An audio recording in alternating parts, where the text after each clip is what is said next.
Don't get me wrong.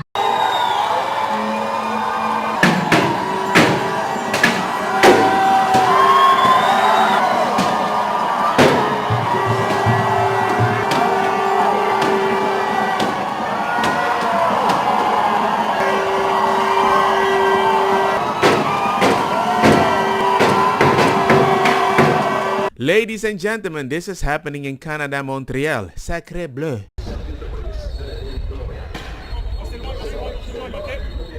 And Cat Canada tweeted out, radicals are setting cars on fire in Montreal tonight because of something that is happening overseas. Shut down immigration, normalize deportation. Canada never used to be a breeding ground for foreign conflict riots.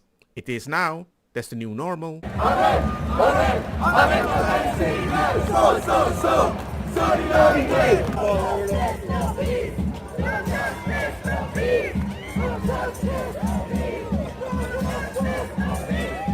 Montreal right now, understand that they want this for every single Jewish person on earth. I hope not. I don't think everybody, but I hope not. But use the word Zionist to cloak their intention.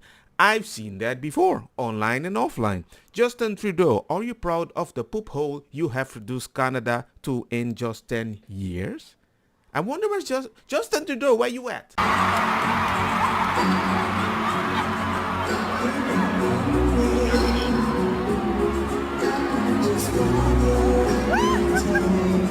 All I have to say is, why would you go like this? Yeah, rock and roll, or maybe rap song, but you listen to a soft song. You're so disconnected. Just like you're so disconnected to Canada. Ow! It actually reminds me of celebrities that are so disconnected. I've seen this week people are taking the lyrics of Defying Gravity and really holding space with that and feeling power in that. I didn't know that that was happening. I've seen it, yeah. That's really powerful. Mm-hmm. That's what I wanted. Mm-hmm. Yeah. I didn't know that was happening.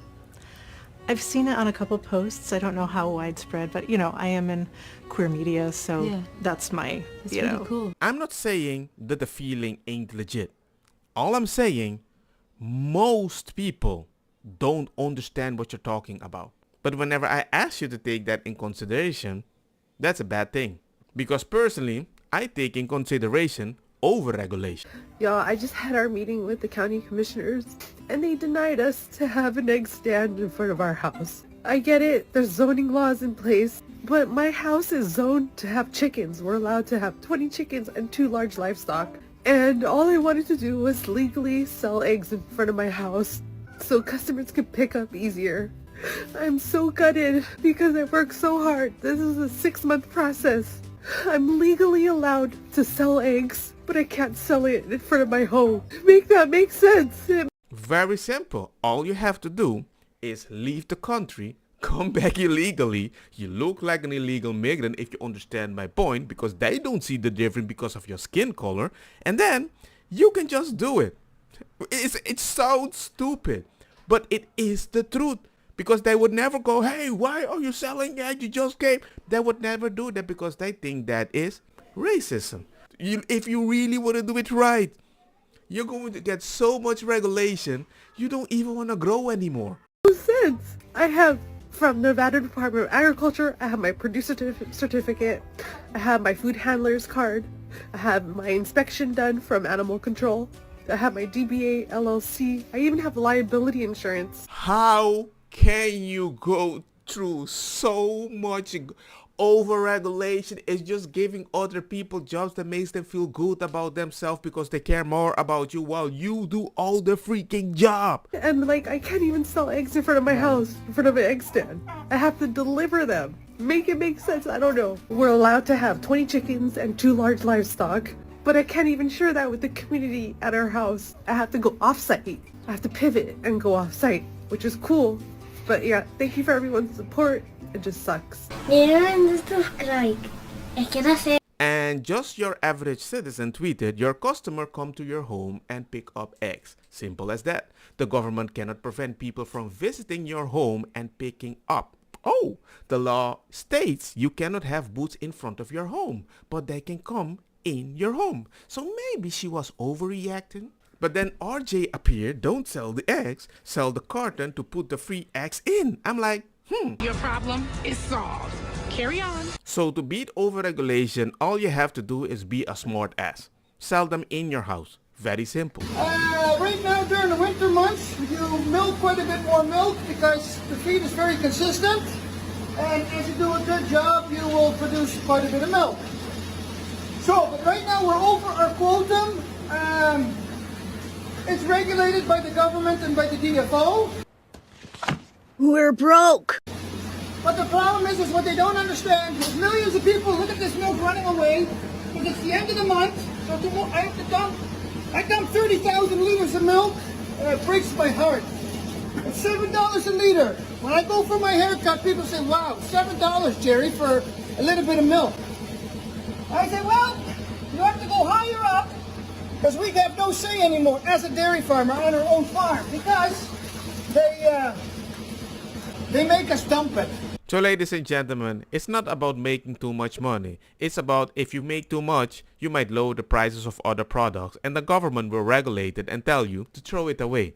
The government that cares about the poor people. If anything, it's kind of your fault that I'm here. I do too. I feel great about it. I just What I don't feel safer is right now they're launching missiles into Russia. Yeah.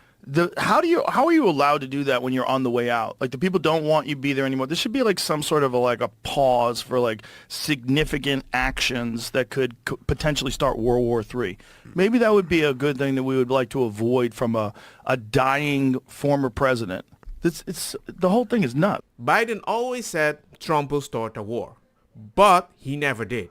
But now Biden started a bunch of wars, started one with Russia at the end after he lost. He caught what? What does it say it again? After he lost. And it's like, okay, well, you're going to inherit it, and I'm going to blame you. But Polaginek, man, don't make me speak my native language. I mean, look, I don't know shit about politics. Zelensky says Putin is terrified. Fuck you, man. Fuck you people. You fucking people are about to start World War III. Yeah, it's crazy.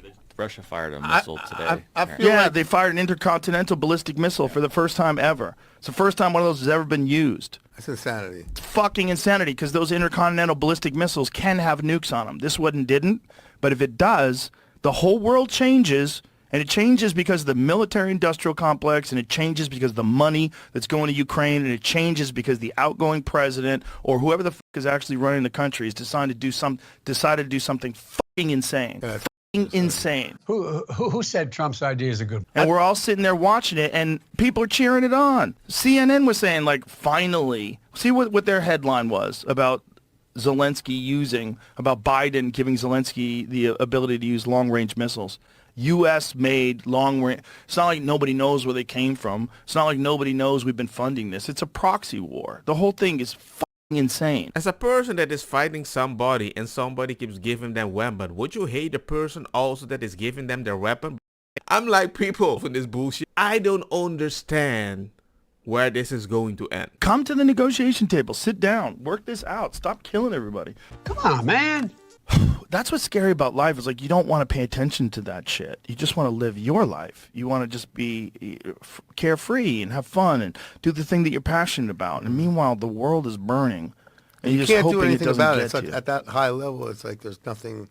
Well, we can. We voted Trump in. And yeah, his idea is to stop all this shit. And hopefully he can do that. Give me a break. That's a bunch of malarkey.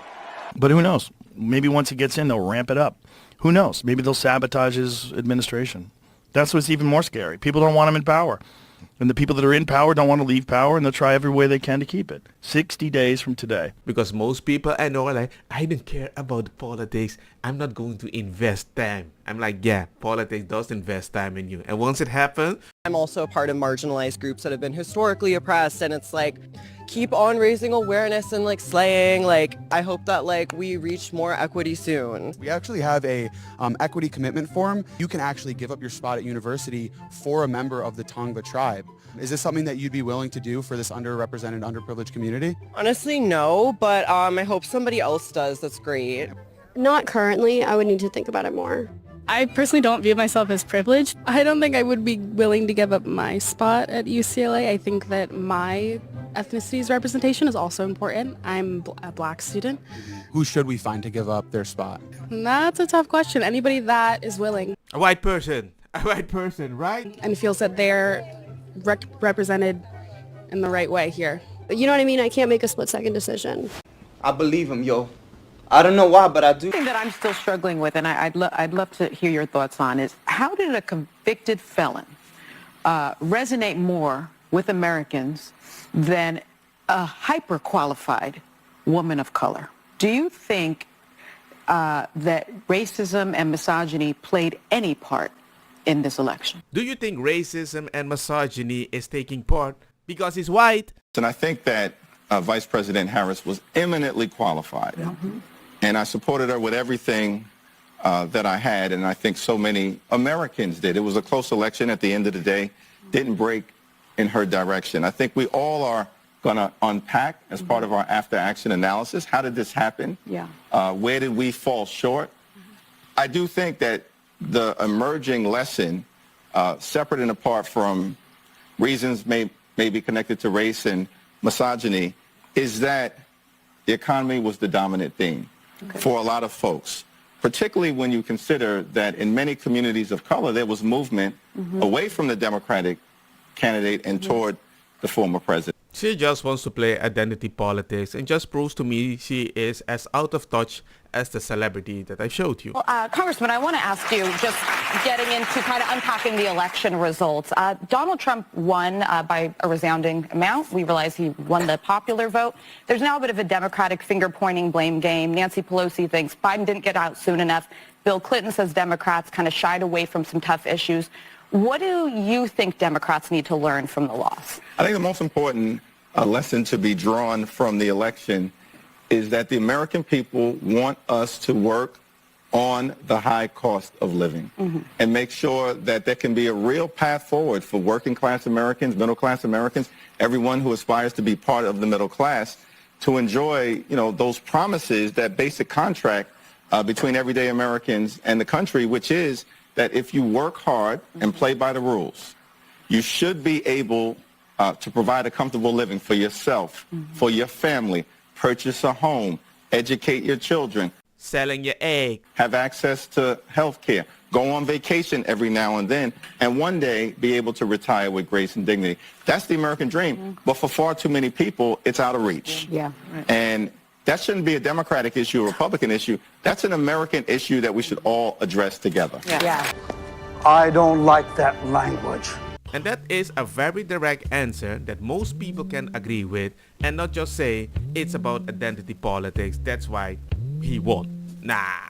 Don't get me wrong, makosa kita bong. Put the fire na mi blonde, kush, hash, purple, skunk, criollo, colombici, jam, jam, durloqueta, verdetta, welcome.